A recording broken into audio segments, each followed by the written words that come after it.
Почитувани граѓани, почитувани присутни, почитувам прв заменик председател на владата и министер за политички системи и односи меѓу заедниците, Артан Груби, почитувана министерке за труд и социјална политика, Јагода Шахпаска, почитувана постојана представничке на програмата за развој на Обединетите нации, UNDP, Нарине Сахакјан, почитувам председателе на Сојузот на слепи, Жарко Селковски, почитувани представници на медиумите.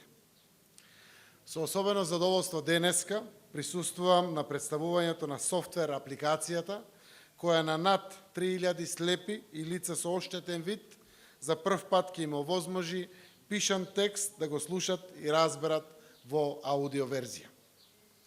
Дигиталната апликација, аудио читач, символично наречен Кико, наменет за слепи лица и лица со оштетен вид, е креирана на иницијатива на Министерството за труд и социјална политика, Програмата за развој на Обединетите нации и во партнерство со Националниот сојуз на слепи лица.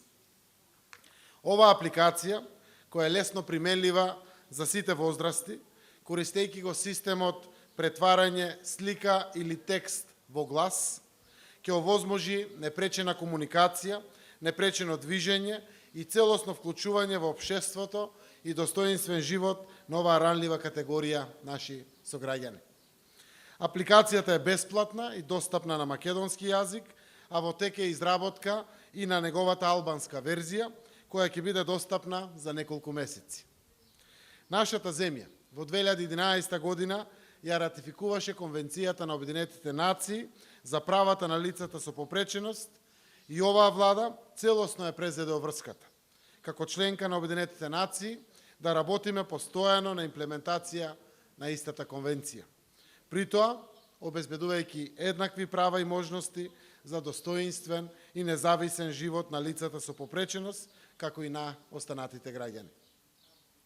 Почитувани присутни, исклучително е значајно што со апликацијата аудио читач Кико, лицата со оштетен вид за прв пат добиваат функционална, современа и соодветна алатка, која во секојдневниот живот ќе им помага и овозможува поголема самостојност и тоа во сите сфери. И тоа е голема и значајна работа за овие наши сограѓани. На двете верзии од аудио читачот работеше тим составен од IT експерти од американска компанија специализирана за изработка на говорни синтези, која беше поддржана од локален тим од филолози и лингвисти од реномирани институции. Апликацијата Кико, која за разлика од порано, кога се слушаа роботски гласови, сега звучи природно, лесно разбирливо и е достапна во мобилна и десктоп верзија создадена согласно современите технолошки трендови. Оваа апликација, освен лицата со оштетен вид, може да ја користат и лицата со тешкоти во учењето, лицата со дислексија и сите оние лица кои информациите најдобро или полесно ги разбираат во аудио формат. Сакам уште еднаш да ја повторам мојата и заложбата на владата и во овој втор мандат целосно да бидеме инклузивни во креирањето политики и социјални услуги. Во таа насока ја повикувам и бизнис заедницата, особено телекомуникацијските компании, да изработуваат говорна поддршка за што е можно повеќе услуги.